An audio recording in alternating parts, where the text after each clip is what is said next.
Eu vou falar um pouquinho sobre a Parashá dessa semana e eu gostaria também de abordar esse assunto que é tão importante para a nossa geração e também para vocês. O assunto da história de Bnei Anussim. Mas primeiro, a Parashá.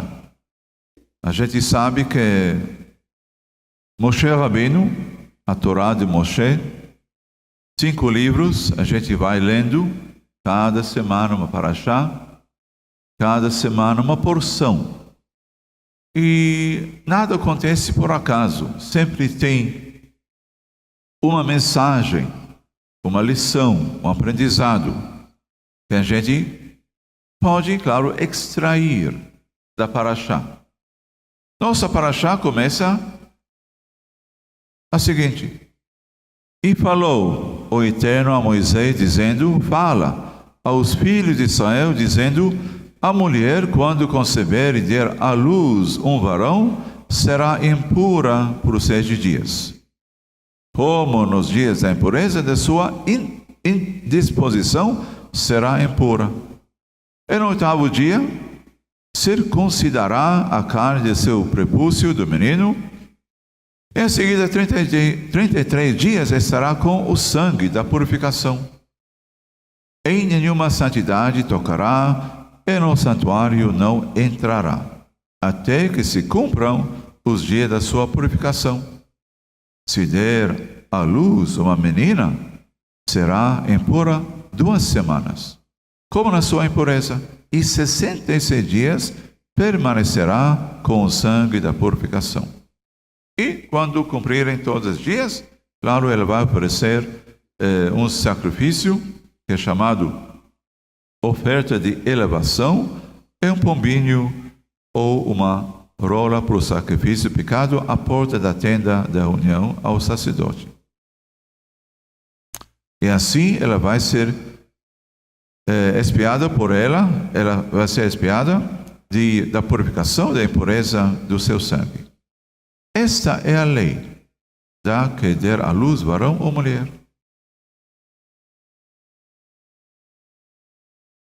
Claro, dar à luz ao menino ou à menina é um momento muito alegre, que traz para os pais satisfação, uma bênção.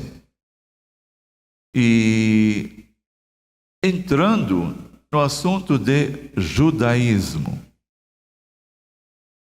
em forma bem resumida, judaísmo tem 3 pilares. Segundo a ordem da importância. O primeiro pilar do judaísmo, da Torá, da vida judaica, hebraica, é o assunto da purificação, da pureza, chamada, como vocês sabem, Taharat HaMishpacha.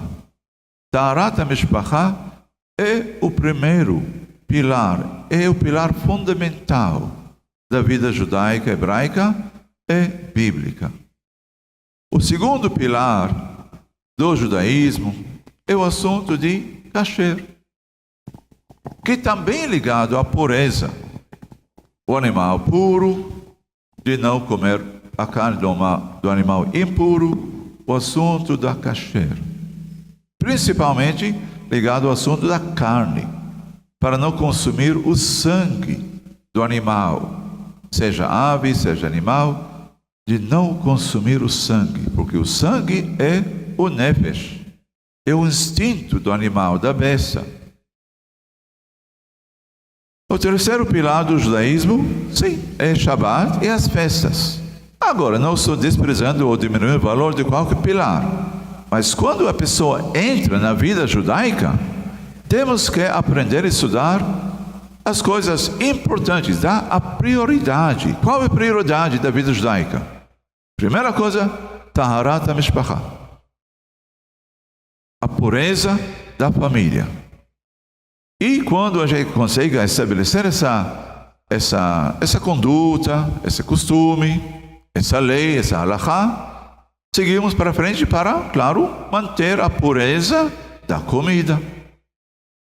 E quando conseguimos manter a pureza da família, da comida, sim, entra o assunto da Shabbat. A celebração do Shabbat é a celebração das festas judaicas. Pesach, Shavuot, Sukkot, Rosh Hashanah e assim por diante.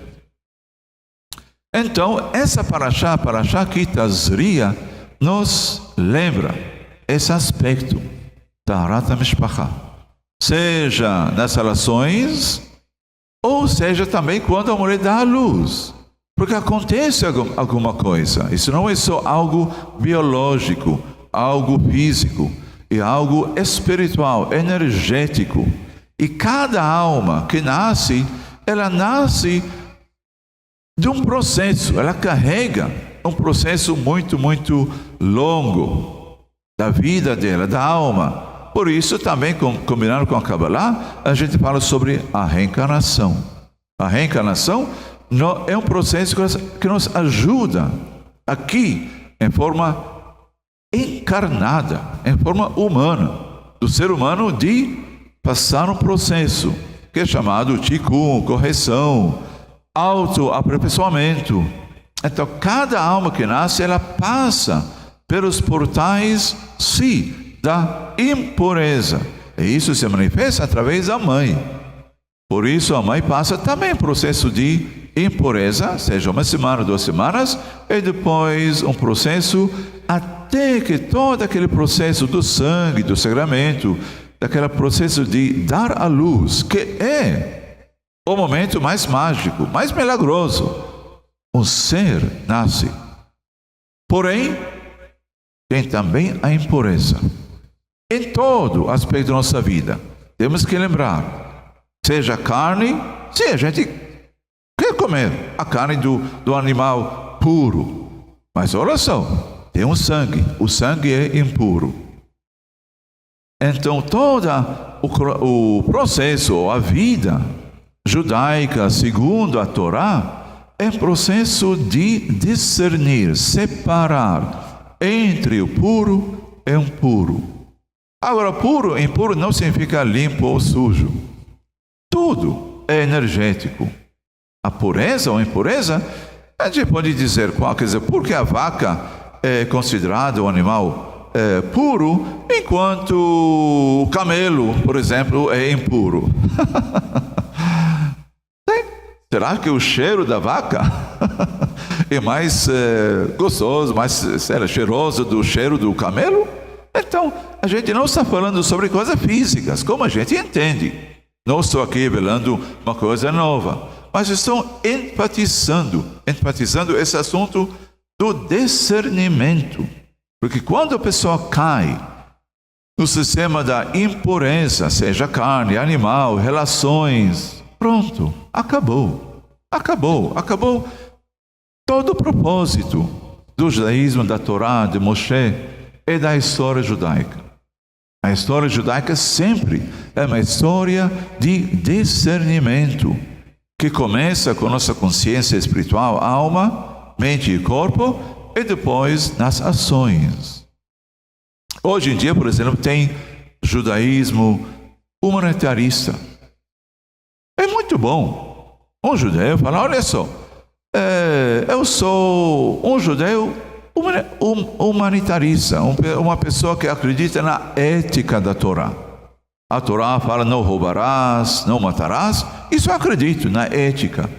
Mas quando chega o assunto de kasher, kashrut, ou outras coisas, olha só, isso já não faz parte, porque eu não entendo o sentido.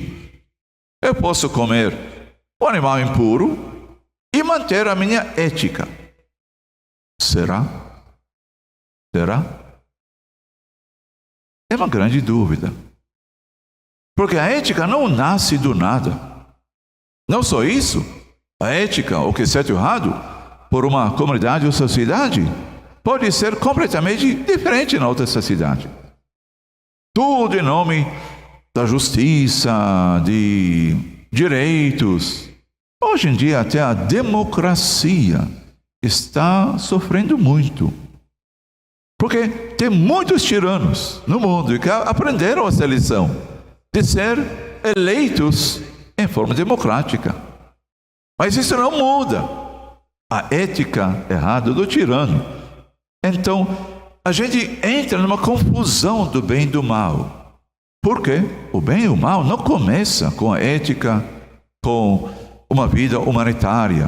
Ela começa desde os níveis mais elevados de nossa consciência, nossa alma, de nossa mente. Uma pessoa que hoje come a carne ou o sangue do animal impuro, ou até o sangue do animal puro, um dia vai mostrar o seu impulso animalístico da besta.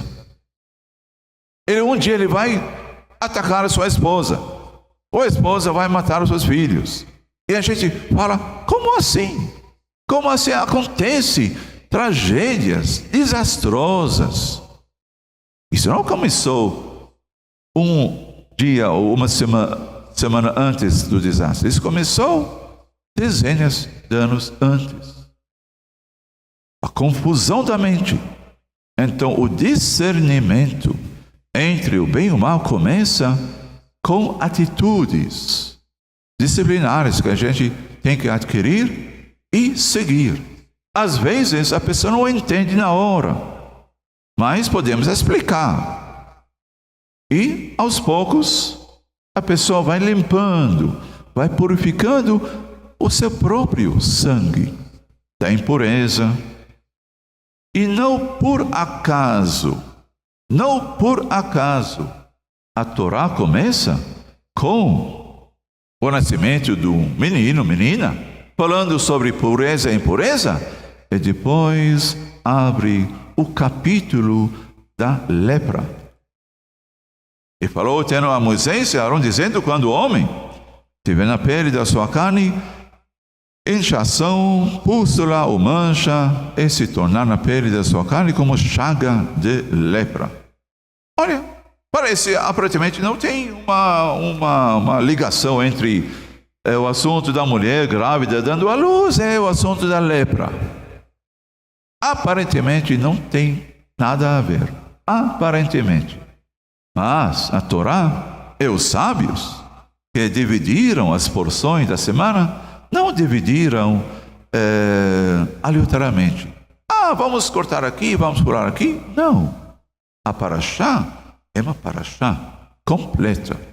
E agora, como nós falamos, a nossa lição, o aprendizado, é sim, como nós falamos, o primeiro pilar fundamental da vida judaica, e agora vou dizer da vida da humanidade.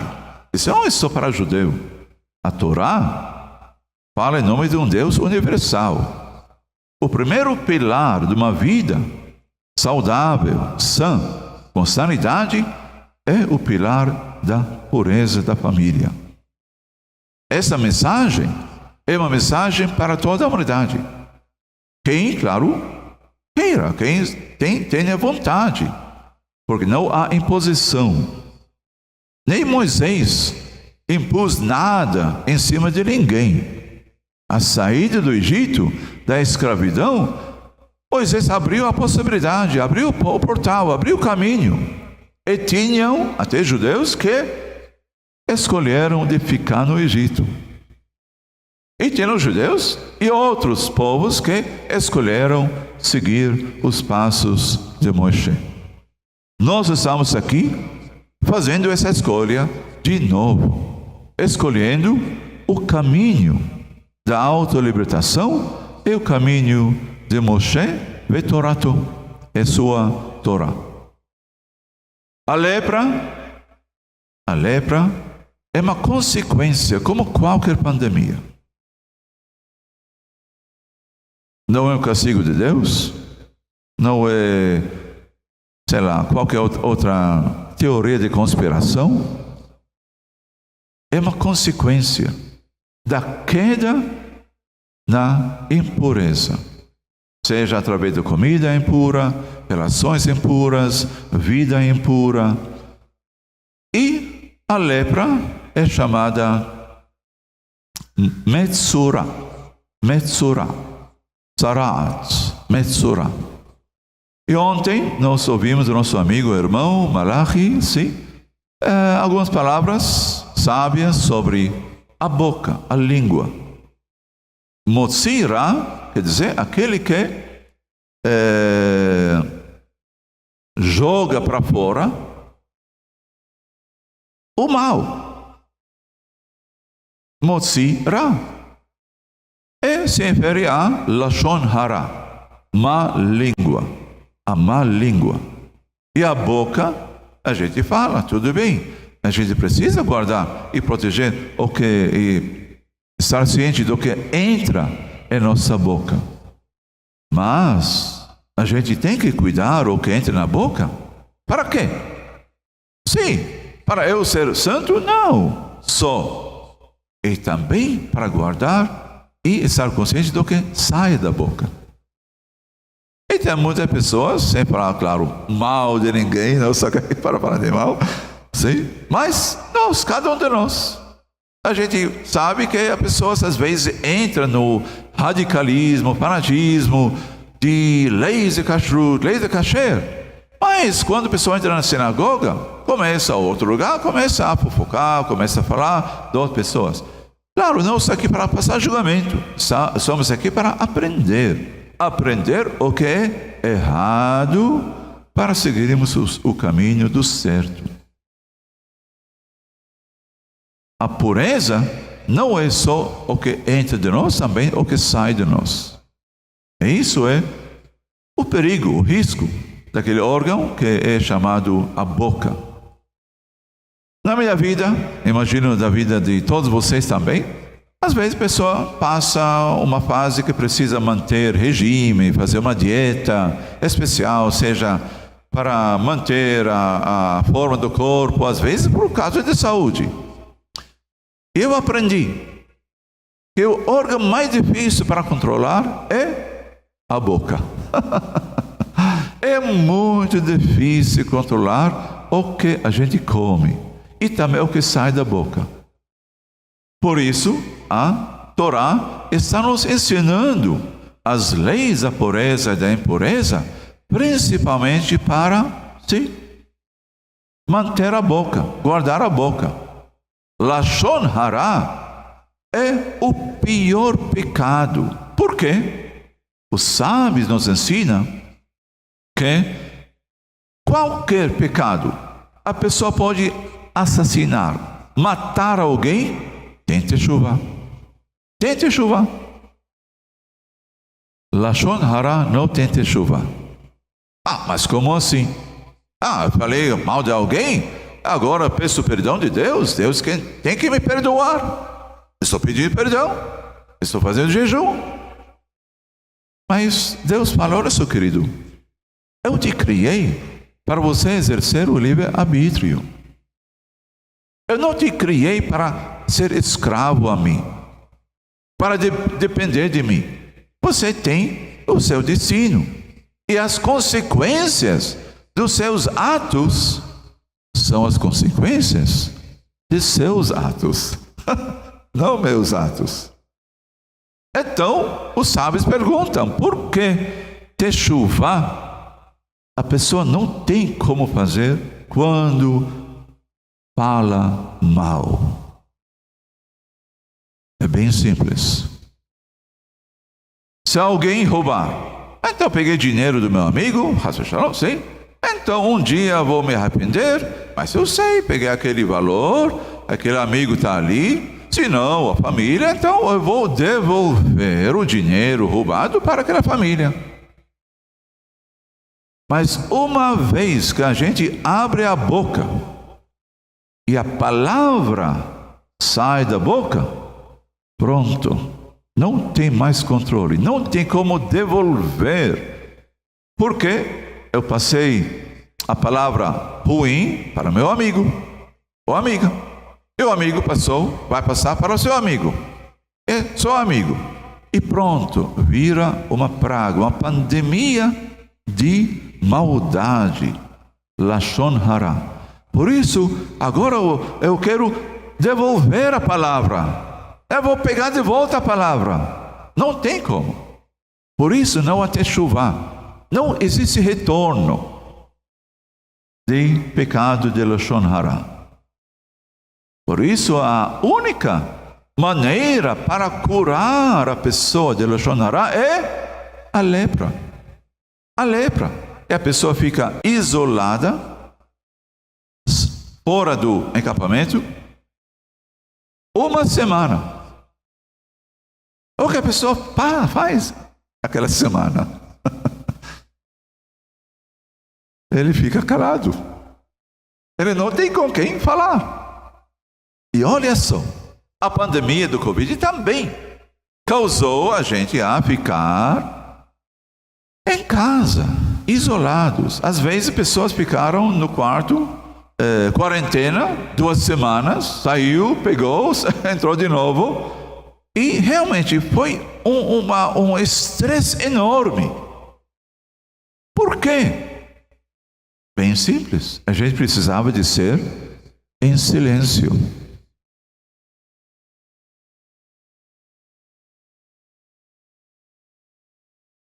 E quando a pessoa fica em silêncio, a pessoa começa a ouvir os seus pensamentos. O que deixa a gente, às vezes, louca são os nossos pensamentos.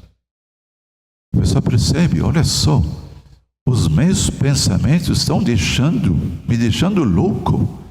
Se eu não sair desse quarto, se não gritar com alguém, se não brigar com alguém, falar com alguém, eu vou virar louco. Mas olha só, são seus pensamentos. Isso não é pensamento do vizinho. Ouça, presta atenção aos seus pensamentos. Seus pensamentos são pensamentos bons, abençoados, equilibrados. É muito fácil ficar em silêncio. Mas se os pensamentos são ruins, gritos, brigas, isso nos deixa loucos. E a única maneira para curar é realmente ficar em silêncio. 1 semana, quarentena. Depois a pessoa sai, é claro, vai passar um processo de purificação pelo sacerdote, é um sacrifício. E agora, eu espero que a pessoa já aprendeu a lição de não deixar pensamentos ruins a entrar e contaminar a nossa mente.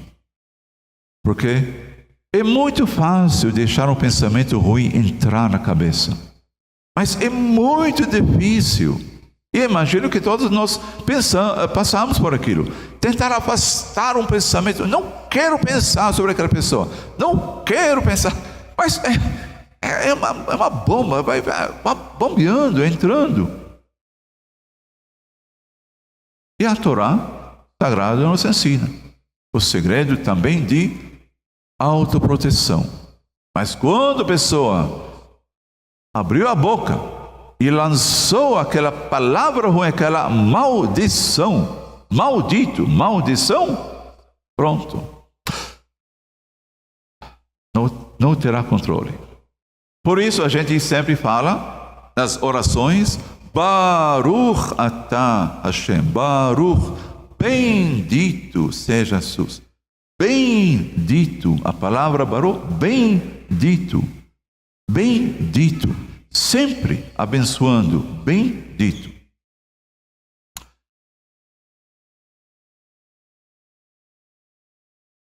Agora eu quero abrir um assunto do Bnei Anussim, com toda a permissão e licença de todos vocês que estão aqui na casa de Bnei Anussim. Uma história particular minha. Não estou aqui também por acaso.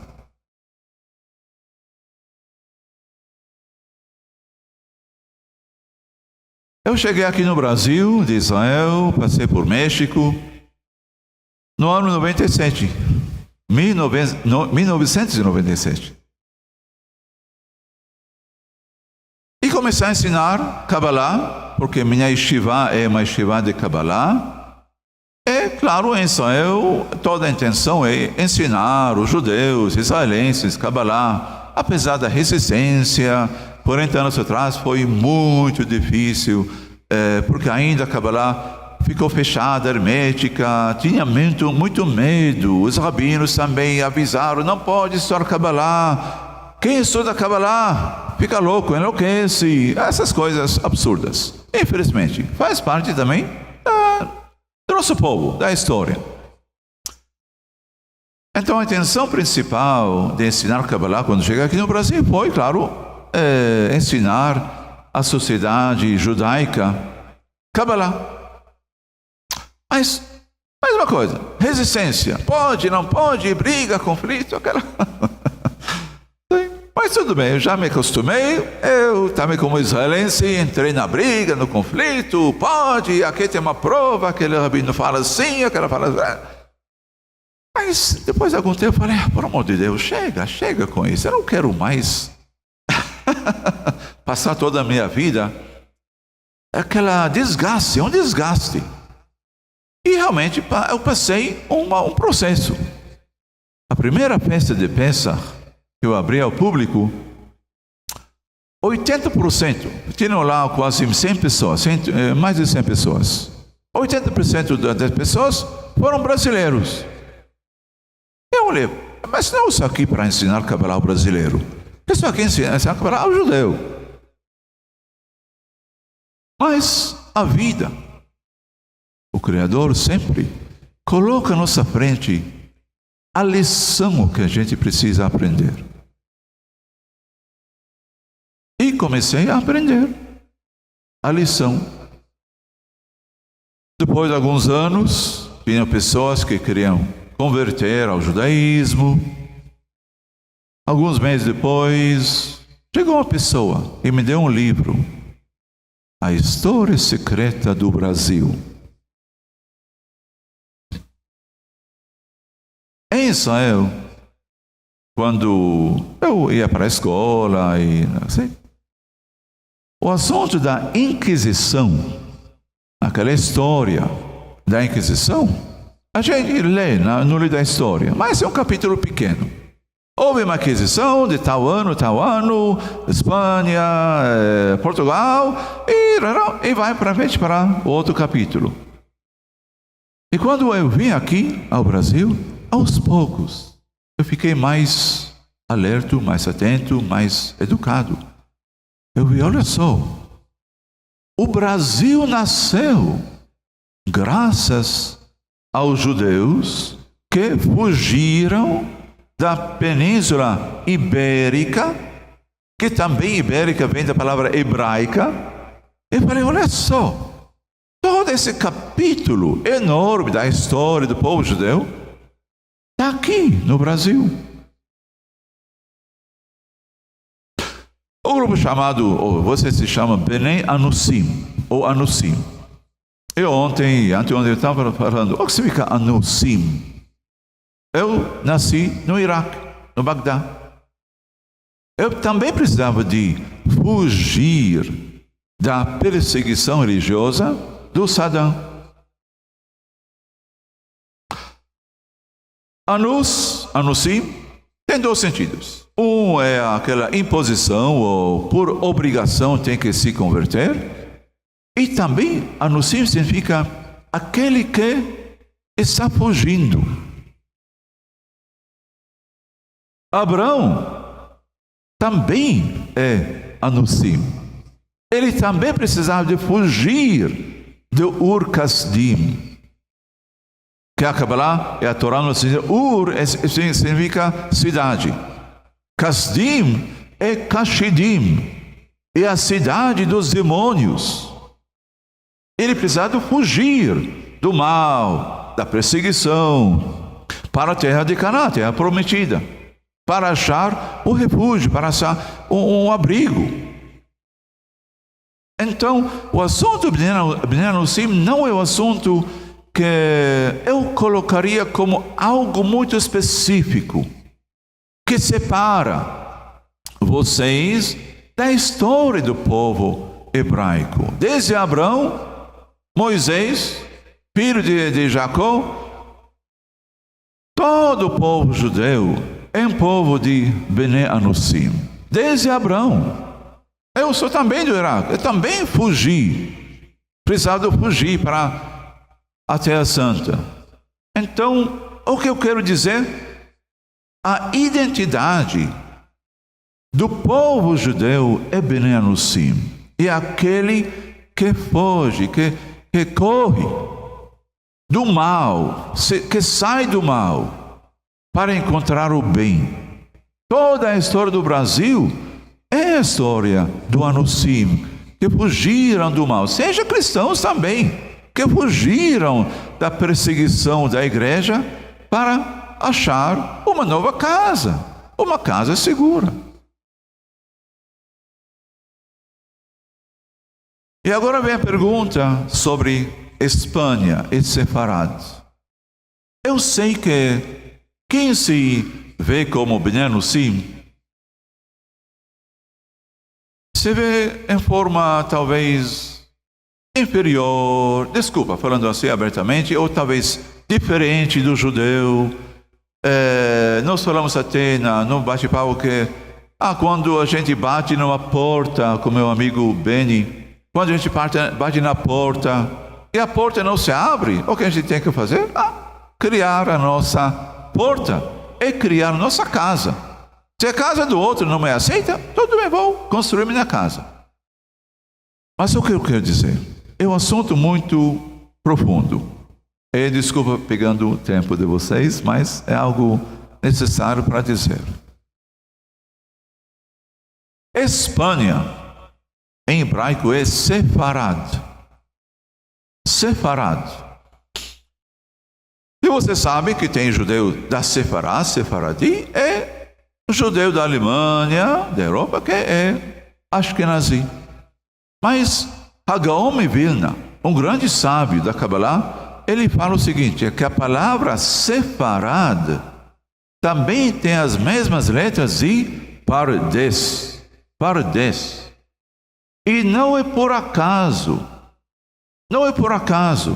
que o Zohar e a Kabbalah apareceu depois de 1000 anos. Onde? Na Espanha, em Sefarad. Porque isso foi a lição para a humanidade. E aliás, Pardes é Pshat, Remes, Drash, Sod. 4 níveis para estudar a Torá. Pshat é o nível mais imediato, sim, ou superficial, Pshat, simples. Remes são as dicas ou paradoxos para pegar a pessoa e perguntar, questionar. Drash, litúrgica e explicações, comentários dos sábios, é Samer, o Sod. Sod e a Kabbalah. E não é por acaso que Sefarad, Samer, o Sod, a Kabbalah, vem antes do Pshat. E assim os sábios começaram a falar o quê? Aquela geração da Espanha de Sefarad foi uma lição para toda a humanidade, principalmente para o povo judeu, de começar a estudar a Kabbalah antes da Torá, antes do Pshat. E por isso, naquela época da Espanha, antes da aquisição, tinha a Era de Ouro da Espanha. Graças ao quê? Dinheiro, ouro, não. Graças a Kabbalah, graças ao Zohar que foi redescoberto naquela época, e isso trouxe harmonia entre cristãos, mouros, muçulmanos, judeus. Todo mundo vivia em paz. Essa é a bênção da Torá e da Kabbalah e do Zohar.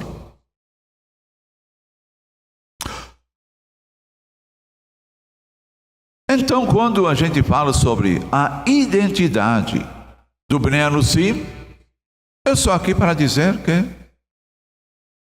todo o povo judeu é Bnei Anussim. Todos nós fomos exilados, expulsos, fugindo, procurando sempre não só o bem, mas procurando fazer o bem. Abraão fugiu da cidade dos demônios. Para quê? Porque ele falou, ou a cidade vai me engolir, ou é preciso me salvar, para achar uma terra, um povo onde vou fazer o bem. Essa é a história do povo judeu. Fugindo do mal, do impuro, da impureza, da maldade, para achar o puro e manter o puro e fazer o bem, através de amor, a irmandade e assim por diante. Hoje, depois de 25 anos aqui no Brasil, eu passei 7 anos, depois mudei para o Canadá, eu moro em Israel também. Eu estou aqui com vocês, celebrando essa Shabbat maravilhosa, sagrada, com tanta luz, com tantas bênçãos, com tantas pessoas e almas maravilhosas. Se a gente fala, se o senhor Samuel Zakai não tivesse me convidado para esse evento, eu não teria encontrado vocês, aquelas pessoas maravilhosas, sim? Que também me dão muita luz e fazem parte agora da nossa irmandade. No final, a mensagem é bem simples.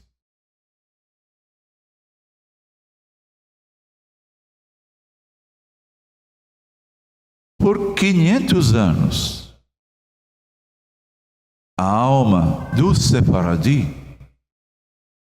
ficou aqui, nesse refúgio, nesse asilo, nessa proteção, guardada, protegida. Porque o resto do mundo de Sefaradi e Ashkenazi já, infelizmente, se contaminou com política, com fanatismo, radicalismo. E aqui no Brasil, o Brasil foi um incubador que guardava aquela alma preciosa, original de Sefaradi.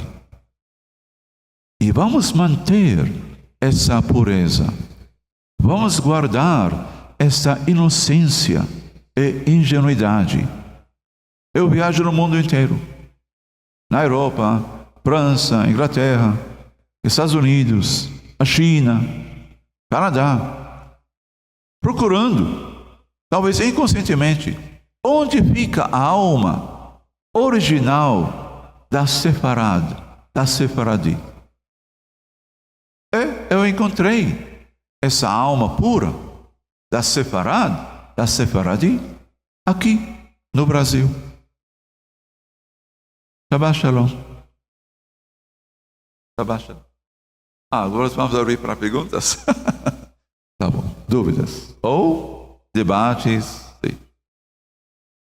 Por favor.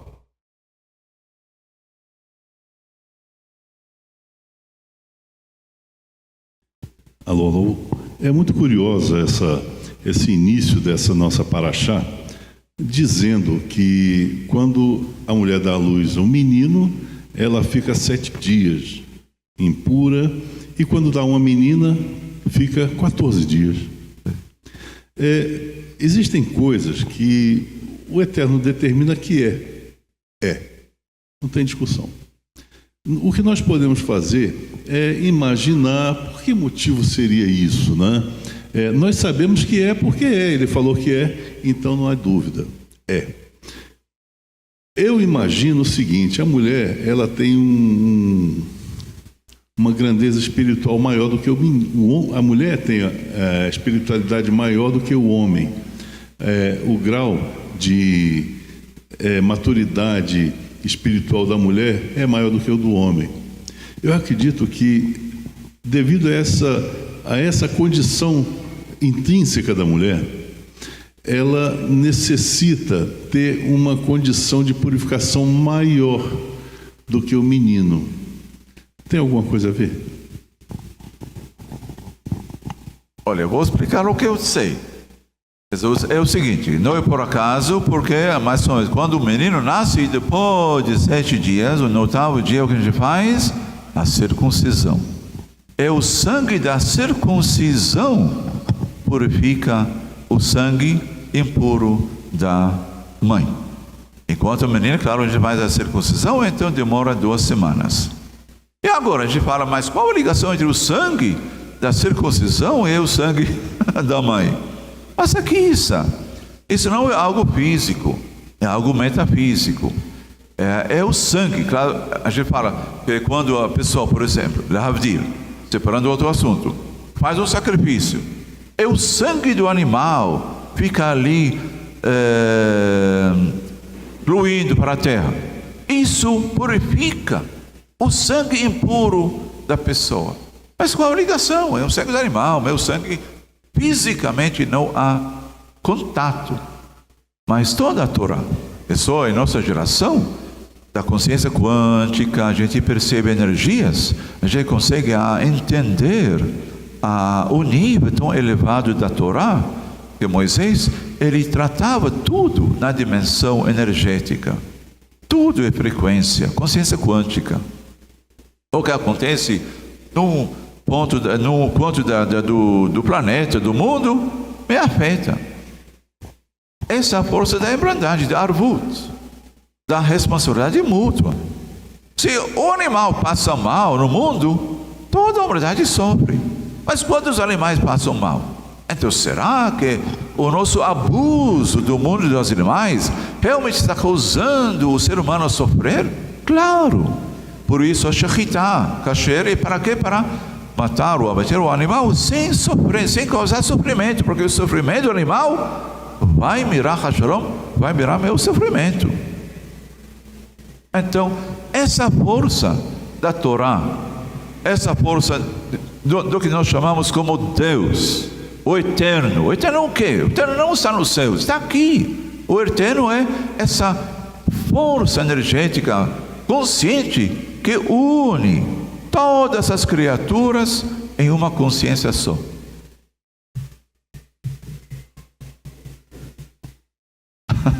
Mas Zeituni, Benjamin Zeituni, você acertou. A mulher realmente tem, graças a essa mulher, claro, a consciência é uma dimensão espiritual mais elevada do que o homem. Por isso, o homem precisa fazer mais mitzvot para alcançar o nível que a mulher já tem. Por isso, muitas mitzvot, a mulher é isenta. Mas, infelizmente, você não pode fazer. Não, ele não quer dizer. Ela pode. A mulher pode subir na Torá, ela pode colocar tefilin, ela pode fazer tudo que a mãe faz. E até melhor. Esse é o problema. Por isso, a mulher, ela fica mais preservada, dando ao homem a chance para evoluir e fazer trabalho espiritual. Então, isso é a consciência da Sefaradi, que não é uma consciência de discriminação, de superior, inferior. Não. É a Sefaradi. Mais dúvidas?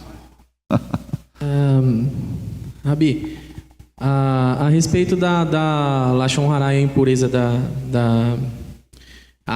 o mal que ela causava, que era a lepra, a consequência da Lashon Hara, que era a lepra. Hoje em dia, nós não vemos, né? Em muitos países está erradicado essa doença. Seria certo, então, falar que a questão hoje seria uma questão totalmente espiritual? A pessoa cometeu o pecado da Lashon Hara e... Então, primeiro, a convicção que a lepra foi erradicada é um mito. É um mito, pessoal. A lepra ainda existe. Mas no caso da Lashon Hara, ela... Fisicamente também. Fisicamente, a lepra existe. O problema é que a gente pega as coisas em forma física, mas fisicamente, na África, na Índia, tem milhões de casos de lepra. Milhões de casos. Eu vou explicar o que significa lepra. A lepra, claro, é uma doença que, antigamente foi uma condenação pela vida. A pessoa que pegou lepra ficou condenado, normalmente, sim, naquela época, de ser leprosa pela vida.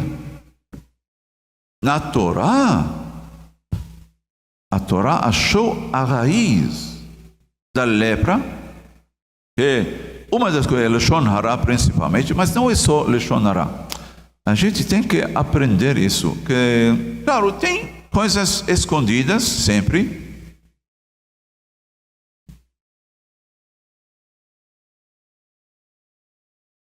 Vamos entrar nesse assunto. Mas vamos deixar, se precisar, a gente elabora mais para frente. Mas, qualquer jeito, o fato que a pessoa pensa que hoje não, a lepra é um mito. A lepra existe fisicamente e também o que acontece.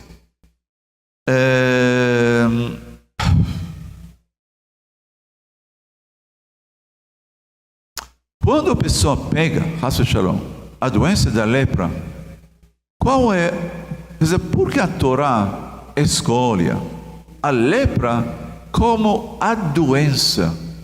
A doença.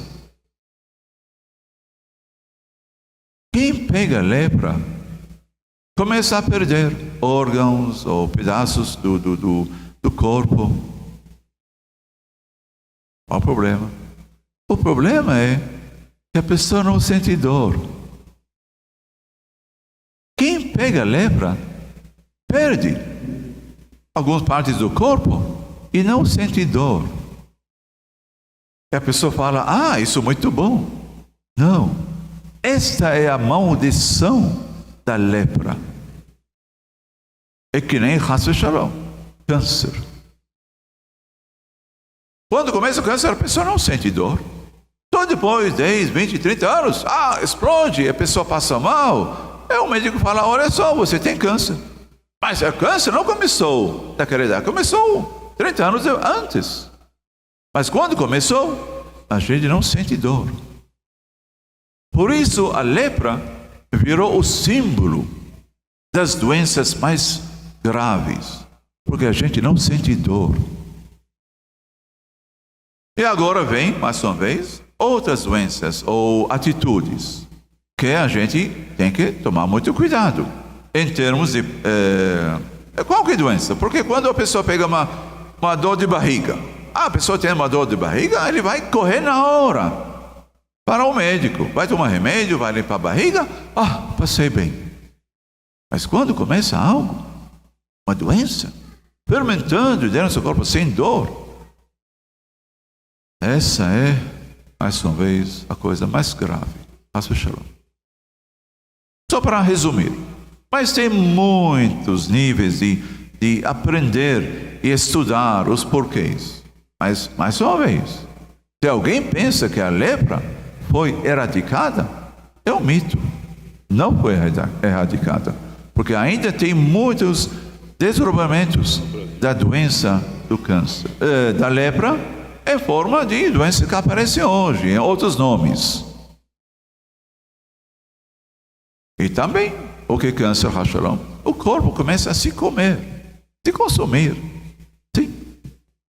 Por dentro, e a pessoa não sente dor. Seja por dentro, por fora, é a mesma doença. Sara'at. O nome mudou, mas a doença é a mesma. Hashalom. Mais dúvidas? Eu não sei como estamos de tempo.